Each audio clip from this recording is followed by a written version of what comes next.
Kw'izina rya Data n'irya Mwana n'irya Mutima Mweranda, amen. Bana b'Imana dusangiye kwemera muri Yezu Kristu, ndabaramukije. Mw'izina rya Yezu Kristu nitugire Kristu. Tubandanya gusabikanya ijambo ry'Imana riri muri Bibiliya mu Njiri ya Luka, ni ku gigabane cyaho cya kabiri. Duhera ku karongo ka 29 kugeza ku karongo ka 35. Ijambo rya mbere ry'umutwe twisunga rivuga ngo akabyino ka Simewo. Noneho muhanyi, nkuko wabivuze, rengutsa umusuku wawe mu mahoro.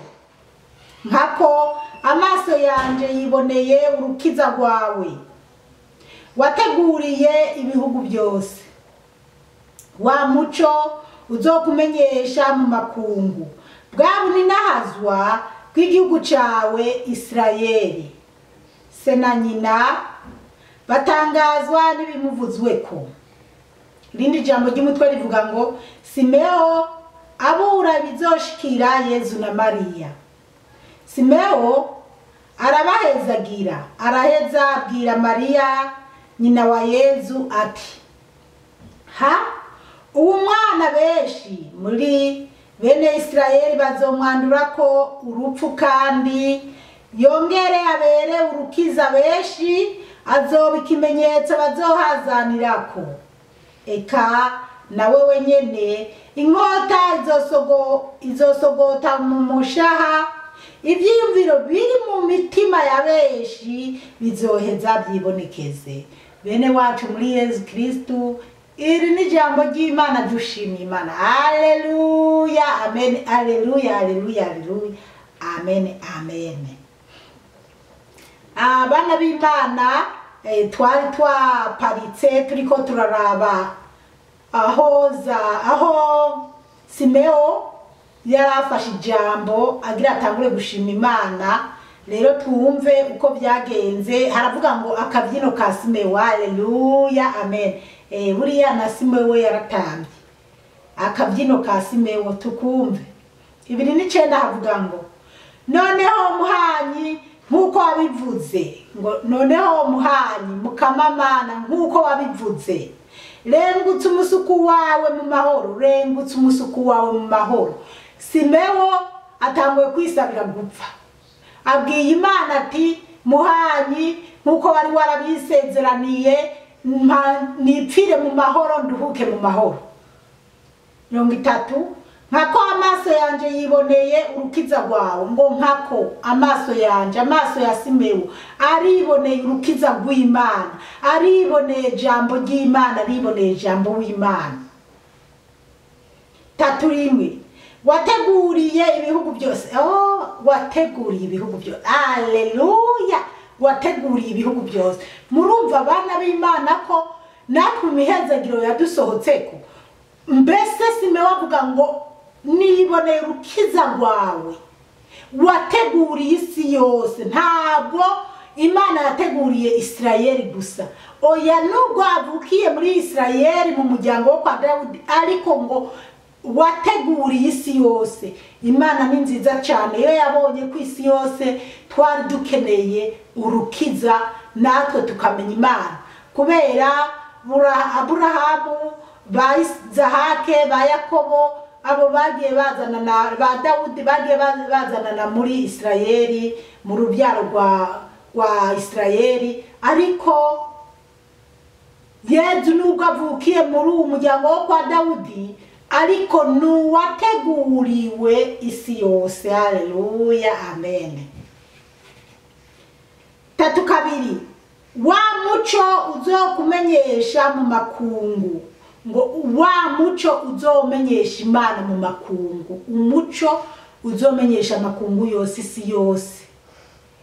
Bwabunahazwa bw'igihugu cawe Isirayeli. Haleluya. Ngo bwabunahazwa bw'igihugu cawe Isirayeli. Isirayeli nawe tuzi ko nubwo ari muri Isirayeli hitwa Isirayeli, ariko tuzi ko Isirayeli ari izina rizanana kuri Yakobo. 3 se na nyina batangazwa n'ibimuvuzweko. Haleluya. Se na nyina bana b'Imana hagusa Bikira Mariya na Yozefu batangazwa n'ibivuzwe kuri Yezu Kristo, n'ibivuzwe kuri uyu mwana. Ariko aha nyine burya nitwo kwibaza kwe ibaza Bikira Mariya na Yozefu bifitiye ubwo ruyoya rwabo rumaze indwi mu minwe yabo. Batanga abantu bose bari kuraba Yozefu na Bikira Mariya barabyaye. Hari abandi bagore canka abandi bo mu miryango bagiye batigita bajana ifu, bajana amata, bajana ibiharage n'imikubi n'ibijumba, ibintu nk'ibyo gukeza umubyeyi yabyaye, ariko bakaba batanamenye ko ari umucunguzi.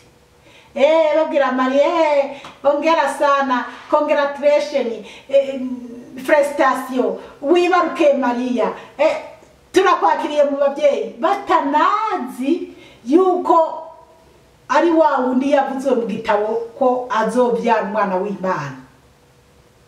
Ubwo rero Bikira Mariya wewe yaguma byibuka mu mutima wiwe, twamye tumibibona no mu bindi bisomo. Ariko ubu naho ngo Bikira Mariya, ababyeyi biwe Yozefu na Mariya batangazwa n'ibyo Simewo ariko aravuga kuri Yezu Kristo. Bana b'Imana, murumva rero ni ibintu by'agaciro. Ibaze namwe iyo umubyeyi yabyaye ukuntu biba byoshe. Iyo umuntu yabyaye akabyarira mu muryango aranezerwa, ababyeyi baraza. Kera naho urambona mama yabyaye, ababo muri icyo gice ukazibona haruzanye naba narabitomborejemo, bamwe twabitomborezamo tukaza twirirwa. Hariho umumama yigeze kuzanira isombe zitetse mama n'umuceri. Izo sombe naraziriye n'uyu munsi mpora ndabyibuka. Mu gice cyo twabamo mama yabyaye, kabona abagore bariko barazana agatoke karyoshe karimo inyama z'ubutumbutumbu, urabagiye kumwokeshereza, ariko bikaba binezereye cyane. Rero urumva na Bikira Mariya ababyeyi bo muri icyo gisagara barabimugiriye, kuko nubwo yabyariye hahandi muri cya gisogorore, yaragiye muhira, umwana baramujanye muhira iwabo aho baba, abandi babyeyi baraza kumukeza, basi ibintu nk'ibyo. Rero ikindi nagira mvuge ibaze iyo umuntu yabyaye, buriya atari abakobwa canke abantu bishikira, cane cane abakobwa baba batwaye inda z'indaro badashaka, bakumva ntibibanezereye canke bakababyara babata mu mawese canke mu misozi. Ariko nagira ndababwire, umwana araryoha iyo umumama amaze kumwibaruka. Jewe muri Tanzania nabyaye ngowe kabisa, ntagira mama, ntagira papa, ntagira mwene wacu, ntagira umuntu wo mu miryango yondaba. N'uwo ari kunyitaho ntibyari gukunda neza, ariko wenda yaragerageje ibyo ashoboye, kuko ni nawe yari se w'uwo mwana, kandi yari na mubyara wanje, kandi ari nawe yari yampunganye. Ariko icyo nagira ndababwire ni umunezero. Umva, fisi inda narahangayitse bana b'Imana, naraturatujwe, naragowe, narahangayikiye mu nkambi yitwa Tanzania, ntagira umuryango. Ariko umunsi nabyaye umwana, nkimubona gusa naratambiye no mw'iryo byariro, numva ntashaka ko umwana wanje hogira n'akantu kamwegera. Nagize umunezero udasanzwe. Umwana wanje baramugabira byose, baramperekeza kubera namubyariye ku mubanyi twabana, nagira bamperekeje ngende kwa muganga kubyarira kwa muganga. Ariko Yezu angirira neza, acabyarira impande yo muhiri wanje, kandi mbyara neza. Ibibazo by'ububabare byaje nyuma. Ariko mwijoro nkaza mbyuka ncana agatadowa, naba mu kazu k'ibyatsi ka mitego ukuntu gutya, batwitwa udukwasiteri k'ibyatsi. Mugabo mwijoro nkabyuka nkacana agatadowa, nterura nyakana ndakaraba. Nabyaye umwana w'umuhungu mwiza koko, naramwishimira cyane. Umuntu wese aba yishimiye umwana wiwe.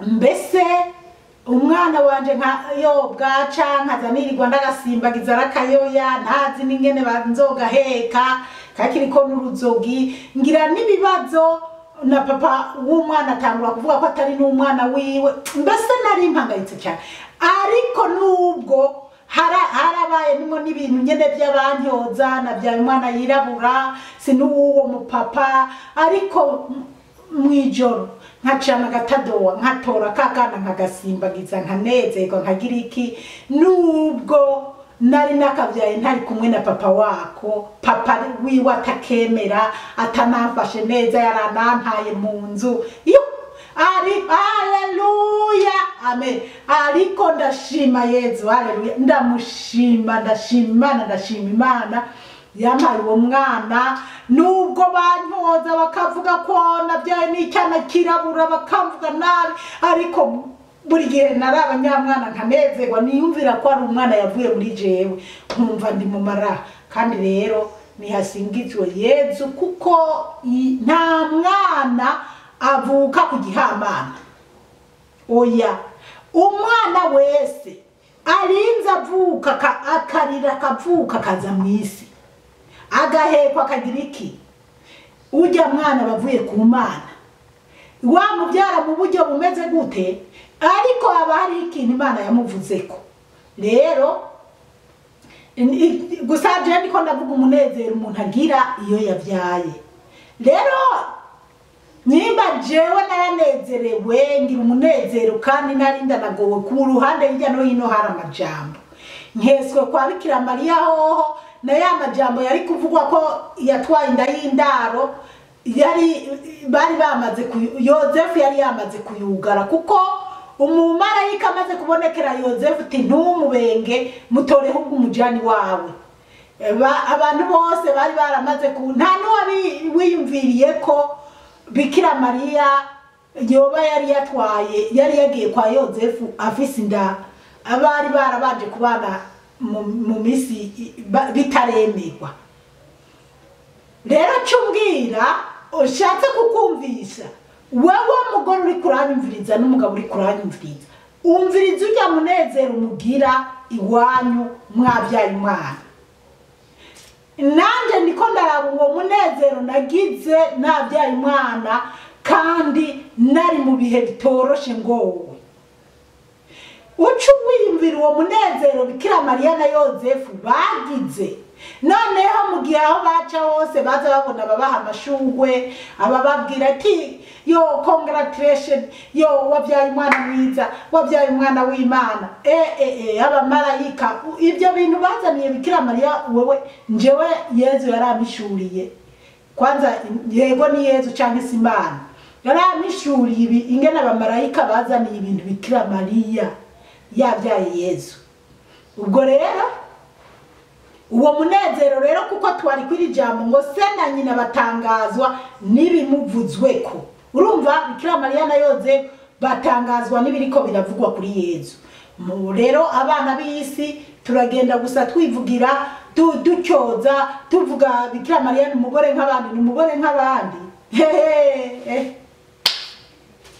niba uri kuribaza ngo umugore nkawe cyangwa ngo umugore nka nyoko cyangwa n'umugore nk'umugore wawe uraraba neza ukosore hanyuma turabandanya irindi jambo ry'umutwe rivuga ngo Simeo abura ibizoshikira Yezu na Mariya umva rero bana b'Imana noneho Simeo agira avuge nibizoshikira Yezu na Mariya Yozefu atarimo Yozefu rero nawe aragiye ku ruhande ariko ngo bizoshikira urugamba Yozefu yararugwanye na Bikira Mariya Yezu akiri uruyoya akiri mutoya none rero hari urugamba ruzohava ruba kuri Yezu na Mariya niyo mpamvu n'ubu reka twumve ingene Simeo yabivuze 3:4 Simeo araheza abwira Mariya nyina wa Yezu ati Simeo arabahezagira abwira Mariya nyina wa Yezu ntabwo yabwiye Yozefu abwiye Mariya ibya mbere yarabivuze be na Yozefu ariko baratoranije abwiye Mariya umwana benshi muri bene Isirayeli bazomwandura ko urupfu aravuze ngo urumva aritangaje rwose nguwo umwana benshi muri bene Isirayeli bazomwandura ku rupfu, ngo bazomwandura ku rupfu bana b'Imana. Tugende bukebuke na babandi baza baravuga Bikira Mariya nabi uzazura n'abasomera hantu turacyabandanya kandi yongere abere urukiza benshi, ngo kandi aze yongere abere urukiza benshi kandi bisi yose nabo bo muri Isirayeli barimo. Ibyo nibiriko birabwirwa Bikira Mariya azoba ikimenyetso bazohazanirako, ngo azoba ikimenyetso bazohazanirako, aribyo n'uyu munsi bikihari ikimenyetso bazohazanirako. Ayo n'amajambo ariko arabwirwa Bikira Mariya atariko arabwirwa Yezu. 3:5 eka nawe wenyene inkota izosogota mu mushaha. Bana b'Imana reka twongere twumve, eka nawe wenyene inkota izogusogota mu mushaha. Murumva rero ibyo Simewe yabwiye Bikira Mariya yuzuye mutima mweranda, aramubwiye byinshi bizoba kuri Yezu, aranamubwiye eka nawe wenyene muvyeyi Mariya inkota izogusogota mu mushaha. Niyo nkota n'uyu munsi gumisogota Bikira Mariya, iyo abantu bafata bakaza baravuga ngo umugore nk'abandi, kandi Bikira Mariya ari mwijuru. Jewe ari umupasiteri nabonye yari karavuga ati jewe mu by'ukuri ndazi ko abapasiteri bagenzi banje usanga hari abatariko turabyumva kimwe, ariko jewe narishikiriye i Yerusalemu, narishikiye i Betelehemu, narahashitse narabonye n'imva Yezu yari yazitswemo, narabonye inzu Bikira Mariya na Yozefu babayemo, mugabo narabajije imva ya Bikira Mariya ahiri ntayo banyeretse, ntaho batwereka imva ya Bikira Mariya. Ati none koko abakatolika bavuga ko Bikira Mariya yajanywe mu ijuru, hanyuma abandi bakaba bariko barabipinga. Abo bapipinga baratwereka imva yiwe, kuko n'imva za Dawudi n'imva za bande n'imva za Petero ziriho. None bana b'Imana rero iyo nkota rero n'ubu Bikira Mariya iramusogota mu mutima, kubera Bikira Mariya kwere abashaka abaninga bapinge cyangwa bapinga ibyo Eklezia Gatolika ivuga n'akazi kabo, ariko Bikira Mariya ava mu ijuru ahawe uburenganzira n'Imana, cyangwa ahawe uburenganzira n'umuhungu wiwe Yezu Kristo. Genda mwisi, genda hanawe ubonekera abushaka, ubonekera abanawe ubabwire ibiriko biraba cyangwa ibigiye kuba. N'abatemera barazi ko intambara ya kabiri yahoshejwe n'ishapure, ari uko Bikira Mariya yururutse. Ibiriko birabo ubu mwisi murazi uko biriko biragenda niko Bikira Mariya yabivuze. None rero abavuga ngo arindiriye urupfu abavuga ngo arindiriye urubanza nk'abandi bose, nukuri wapi kabisa, wapi. Kandi jewe reka ndabyihorera ibyo nagira mvuge, ariko nta Bikira Mariya yicaye ku ntebe nziza y'ubwami bw'ijuru, y'ubwami kazi bw'ijuru kwe. Kandi badama aho muri tuzoze turashimira Imana, turashima Imana, dushima Imana ko Imana yateye iteka umugore. Mbese iyo tutaza kubona ko iyo Imana idaca no kuri Bikira Mariya hanyuma ngo abari babyara Yezu, tuba tubona ko Imana yacinyize abantu b'abadamu. Hari abantu bama baharira ngo none Imana ngo n'umuhungu ngo Imana, ariko abantu bavuga ngo Mana ingabo. Imana ni Imana, ariko icyo tuzi nuko tuzi ko Yezu yavutse ari umuhungu. Bibiliya irabivuga, tuzi ko Yezu ari umuhungu. Rero dushima Imana iyo yateye iteka abavyeyi b'abamama hakavamo umumama umuvyeyi umukobwa yitwaye neza akavyara Yezu. Haleluya, amen. Rero icyo tuze turakishimira cyane. Ubwo rero Simewa yavuze ati inkota izogusogota mu mutima, kandi byabwiwe Bikira Mariya ntabwo byabwiwe Yozefu. Aho Yezu yafatwa canke yakorerwa amabi yose, Yozefu yari yarapfuye. Icyatumye Imana ibanza gutahana Yozefu hagasigara urugamba rwa Bikira Mariya na Yezu, hari impamvu. Niyo mpamvu aya majambo Simewa yayavuze akayabwira kwiri jambo ry'umutwe rivuga ngo Simewa abura ibizoshikira Yezu na Mariya, abura ibizoshikira Yezu na Mariya, abantu babiri ibizobashikira. Rero mu gucungurwa kw'isi Bikira Mariya na Yezu bari kumwe. Ni naho tugera ku musaraba tugasanga Bikira Mariya na Yezu bari kumwe. Abigishwa ba Petero n'abandi barataye bariruka barahunga, ariko Bikira Mariya yagumanye na Yezu. N'umwigishwa yakunda Yohani, ariho Yezu yaraze Bikira Mariya Yozefu ati nguyu mwana wawe, akabwira na Mariya ati akabwira nako Yohani, akabwira Yohani nguwo nyoko wawe, akabwira Bikira Mariya nguwo umwana wawe. Ariko iyo abantu bariko bararenga kuri ibi byose bakamuvuga nabi, bakavuga yamuhe, yo mw'iyi minsi hoho baradandaje. Yezu yambwiye ati mwananje Bibiliya yanje bari kuyidandaza, izina ryanje bariko bararidandaza. Yo bari kudandaza izina rya Yezu, bari kudandaza izina rya Bikira Mariya, bari kudandaza Bibiliya. Ariko tuze turatahura ko ibiriko biraba byose Yezu yarabivuze.